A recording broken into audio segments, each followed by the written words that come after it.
Hey everyone, welcome back to Everyday English Pod. We're always talking about how important it is to stay on top of things in the business world.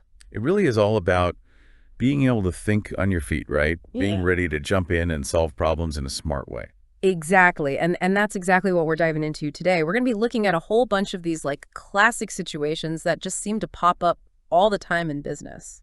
You know the ones I'm talking about, like when your sales suddenly dip or you run into a roadblock in your supply chain? We're even just trying to get different teams to work together smoothly, like Yeah. a well-oiled machine. And the stuff we're looking at today is so helpful because it's based on real conversations. Yeah. Those nitty-gritty discussions that people actually have when they're dealing with these problems at work. And that's what makes it so valuable, right? It's not just some theoretical mumbo jumbo. It's like watching people talk through these issues and actually come up with solutions in a way that feels very real. Totally. And our goal here is to kind of like sift through all of that and pull out the most useful insights and the actionable steps. Yeah, the things you can actually use. Exactly. So you can feel better prepared to handle whatever curveballs get thrown your way. Okay, so let's start with something I think a lot of people listening can relate to: declining sales. Right. And the first thing that struck me was how straightforward they are about the problem. Right off the bat, sales are down this quarter boom. Yeah, no sugarcoating it. And that clarity is so important, right? It's like the essential first step. For sure. And of course, the first thing everyone thinks about is price right. Maybe the competition's offering steeper discounts. Makes sense. It's like the knee-jerk reaction. But they don't just stop there. They actually start brainstorming other reasons why sales might be down. Right. And that's key. Yeah. Because someone brings up that customers have been asking for, better support after they buy something. Which is so interesting because it suggests that there might be something deeper going on. Right. It might not just be about the price tag. Exactly. It raises this bigger question about whether the company really understands what its customers need, and not just at the moment of purchase, but throughout the entire customer journey. Totally. And then someone asks, do we even have a system for tracking customer satisfaction after someone buys something? And the answer is no, they don't, which to me seems like a huge missed opportunity. It is. It is. Without that feedback loop, you're basically flying blind. So they come up with some pretty straightforward solutions, like customer surveys and interviews. Classic. Yeah. But effective, right? Those are tried and true ways to get that essential information. And it's smart that they want to use both, the broad data from surveys and the more in-depth understanding you get from actually talking to customers. Yeah, you need both the big picture and the close-up view. Okay, so while they're working on getting that feedback system in place, they also need to figure out how to deal with the immediate problem of declining sales, right? And they come up with some pretty sensible short-term fixes, like limited time promotions. Giving customers an extra little something to entice them. Yeah, little nudge. But it's interesting because they don't just default to slashing prices. They really want to focus on what makes their product or service unique. Which is smart because competing solely on price can be a slippery slope. Totally. They start asking what sets us apart from everyone else. And they hone in on things like quality and durability. Those are things that give them a real competitive edge. Absolutely. And to really drive that message home, they talk about creating content that showcases real customer success stories. Oh yeah, testimonials, those are gold. Because people are way more likely to trust what other customers say than just some marketing blurb, right? Absolutely, and it gives you that human touch. It connects with people on an emotional level. Okay, so they wrap up this discussion with a concrete plan. They're going to put together a draft that includes all the data, their ideas, and next steps. That's how you move from talk to action. Exactly. All right, let's shift gears and talk about another big challenge in business supply chain disruptions. Ugh, those can be a real pain. The conversation we're looking at starts with something a lot of businesses have experienced: shipments getting delayed. And they immediately identify the cause their supplier is having trouble getting the raw materials they need. Right, so their production is slowed down. Which is a classic supply chain headache. It is, but what I find really interesting is that they immediately start talking about backup plans. Do we have other suppliers we can turn to? Which is so smart. You need to have that built-in resilience. If you're relying on just one supplier, you're putting all your eggs in one basket. Right. And it turns out they do have some potential alternatives. But they need to vet them, make sure they can meet their quality standards. Which makes sense. You can't just switch suppliers on a dime. Exactly. And they're not wasting any time. They want to have those alternatives checked out within 3 days. Oh, wow. That's a tight turnaround. They know it's urgent, But in the meantime, they also need to figure out how to keep things moving on their end. Right. So they talk about reorganizing their own production to focus on using the materials they already have in stock. A smart way to try and minimize the impact of those delays. Absolutely. Yeah. And equally important, they talk about how they need to communicate with their customers. Transparency is key. They need to explain the situation and assure their customers that they're doing everything they can to get things back on track. Because if you leave people hanging, they're just going to get frustrated. And probably start looking for another supplier. Exactly. So they're going to draft a message that explains everything and, keeps those lines of communication open. Good customer service can go a long way, especially when things go wrong. But they also realize that they need a long-term fix. Yeah, they can't just keep putting out fires. They need to prevent them. And that means diversifying their supplier base so they're not so reliant on any one source. Spreading out the risk. That's the key takeaway here. And they also talk about taking a hard look at their current processes for managing supply chain risk. Yeah, they need to assess how they plan for unexpected events and how they track their suppliers' performance. It's all about learning from this experience so they can prevent similar problems down the road. Exactly. Not just fixing the current mess, but improving the whole system. Okay, let's move on to something that can be a real challenge for any organization, getting teams to work together effectively. Yes, the elusive art of collaboration. The conversation we looked at starts with the observation that some teams are struggling to collaborate on projects that involve multiple departments. And they quickly pinpoint the issues, communication gaps and unclear roles. Those are classic collaboration killers. Absolutely. Yeah. And it's amazing how often projects get bogged down because people aren't talking to each other the right way, or they don't know who's responsible for what. And it can create so much tension and frustration. Totally. So the solution they propose is to organize workshops focused on building trust and improving communication skills. Which makes perfect sense. Those are the foundations of any successful team. You can't expect people to work together smoothly if they don't trust each other or can't communicate effectively. And they have some practical ideas for how to make those workshops happen. Like using people within the company to lead them, but also being open to bringing in outside experts if they need specific expertise. It's a good blend of using internal resources and recognizing when you might need a fresh perspective. And I love that they're not just focused on the interpersonal side of things, they're also looking at tools that can help with collaboration. Yeah, they specifically mention things like Asana and Trello. Which are great for managing tasks and keeping track of who's doing what. And being able to see that progress visually can really help keep everyone on the same page. Absolutely. But they're not just going to jump in and start using new software without thinking it through. No, they're going to put together a proposal that compares different options, looking at things like cost and how well they fit with their current workflow. That kind of careful evaluation is so important. Because you don't want to end up with a tool that just adds more complexity. Exactly. You want something that actually solves your problems. And they also realize that they need to get feedback from the people who will actually be using these tools. Which is so smart, because who better to tell you what works and what doesn't than the people who are actually doing the work? And they're not going to wait around. They want to get that initial feedback within a week. They're serious about addressing this quickly. Okay, let's move on to something that no business enjoys dealing with: client complaints. Oh boy, those can be tough. The scenario we looked at involves a complaint from a major client about a delay in service delivery. And right away, they dig into the root cause, a miscommunication about deadlines within the operations team. Which is essential for knowing how to fix it. Absolutely. Right. But they also acknowledge that they should have been more proactive about communicating with the client.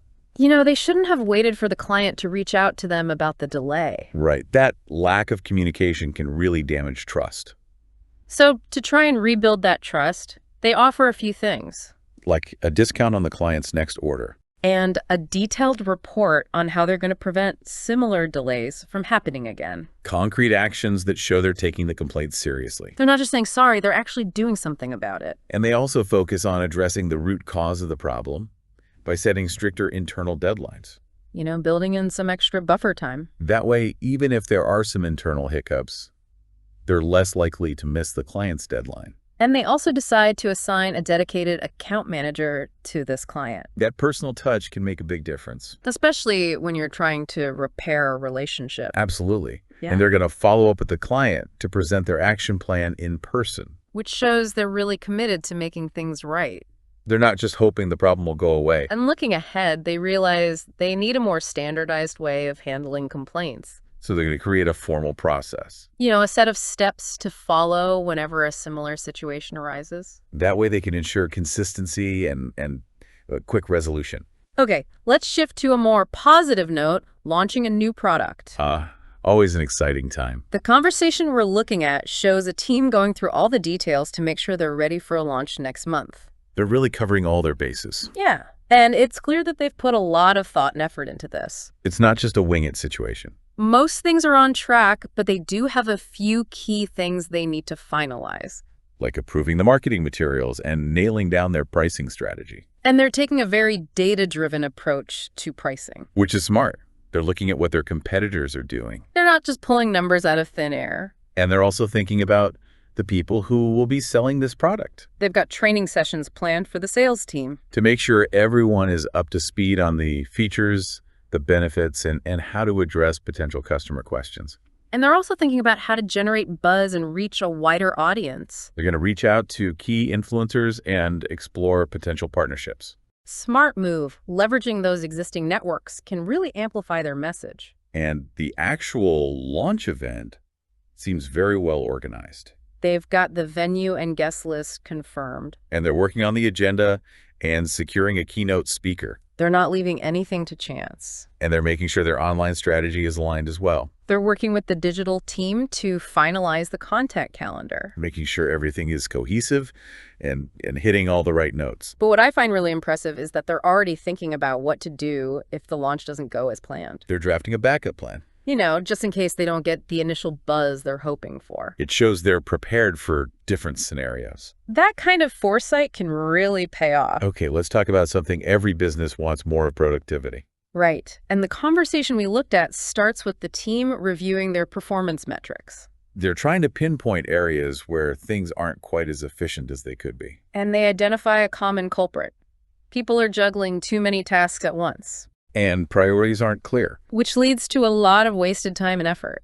So they come up with a solution: restructuring workloads and delegating tasks more effectively. Figuring out which tasks aren't essential and redistributing them can really free people up to focus on the things that matter. Absolutely.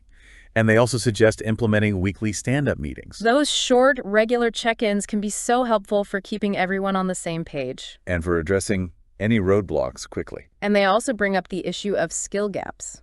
Maybe some team members need additional training to perform at their best. So they're going to look into workshops and online courses. And they're going to work with HR to make sure they're choosing the right programs. While they're working on those longer-term solutions, they're also thinking about short-term ways to boost motivation. Like recognition programs or small bonuses for reaching goals. Those little things can go a long way in keeping people engaged. And they also want to create a way for people to give feedback anonymously. Which can be really helpful for getting honest input on how to improve things. Okay, let's switch gears and talk about customer retention. Keeping those customers happy and coming back for more. The conversation we looked at starts with some bad news.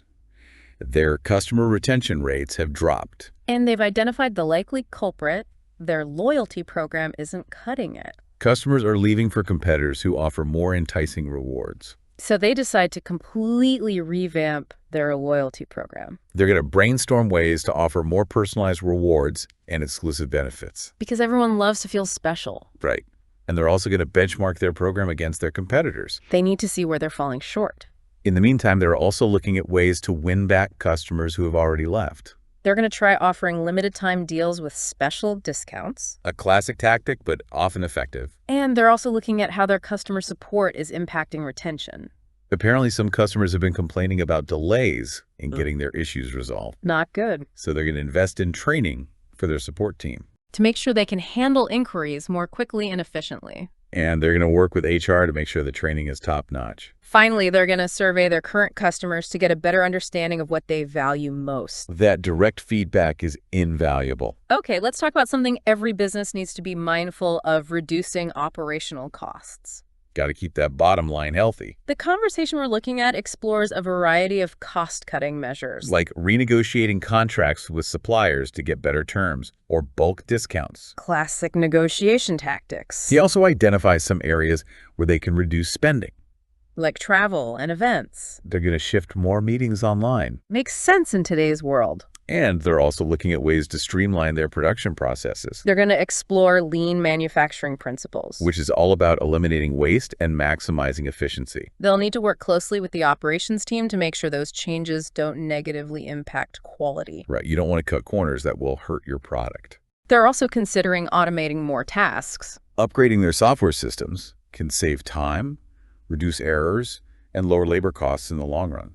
They'll need to do some research to figure out which tool's the best fit and what the return on investment will be. And they're also looking at ways to reduce their energy consumption. Things like switching to more energy-efficient equipment and optimizing their usage schedules. Those small changes can add up over time. To make sure they're covering all their bases, they're going to create a task force with people from different departments. To brainstorm and implement these cost-saving measures. It's a team effort. Okay, let's talk about something that's bound to happen on any team disagreements. Ah, yes. Conflict is inevitable. The scenario we looked at involves some reported conflicts between team members. And they've identified the cause confusion about responsibilities and overlapping tasks. Classic sources of tension. So their first step is to clearly reassign tasks and hold a team meeting to clarify everyone's roles. Making sure everyone is on the same page is essential. They also want to provide some training on conflict resolution. Giving people the skills to handle disagreements constructively can prevent small issues from escalating into big problems. And they're going to have someone facilitate that training. To make sure it's effective. In the short term, they're also going to talk to the individuals involved separately. To try and mediate the situation. And to prevent future conflicts, they're going to create some guidelines for teamwork. Some best practices for collaboration. Finally, they're going to schedule a follow-up meeting to check in on how the team is doing. To make sure things are running smoothly. Okay, let's wrap things up with a topic that's super important for any organization: employee engagement. Making sure your employees feel valued and motivated. The conversation we looked at starts with the observation that some employees don't feel like their contributions are being recognized. Which is a big problem. People need to feel appreciated. So they come up with a few ideas to address this. Like starting a recognition program with monthly awards or giving shout-outs during meetings. Those little gestures can go a long way. They also want to provide more opportunities for professional development. Things like skill-building workshops and career advancement programs. To help employees grow and feel like they're moving forward. And they're going to work with HR to explore different training options. They also wanted to improve communication between managers and employees. Things like town hall meetings can create a more open and transparent dialogue. And they're going to conduct anonymous surveys to find out what motivates their employees. To make sure their efforts are aligned with what people actually care about. Finally, they're going to organize some team-building activities. To boost morale and strengthen relationships. So as we wrap up this, look at these realistic business scenarios, a few key themes really emerge. Proactive problem solving, clear communication, and collaborative strategies are essential for navigating the challenges that businesses face every day. And by really understanding the root cause of a problem, seeking diverse perspectives and implementing well-thought-out action plans, any organization can overcome obstacles and achieve lasting growth. So here's a final thought for you as you go about your day. Think about which of these problem-solving scenarios resonated with you the most. And how you might apply those insights to the challenges you're currently facing in your own professional life. It's all about taking these ideas and making them work for you. And that's it for this episode of Everyday English. Thanks for listening.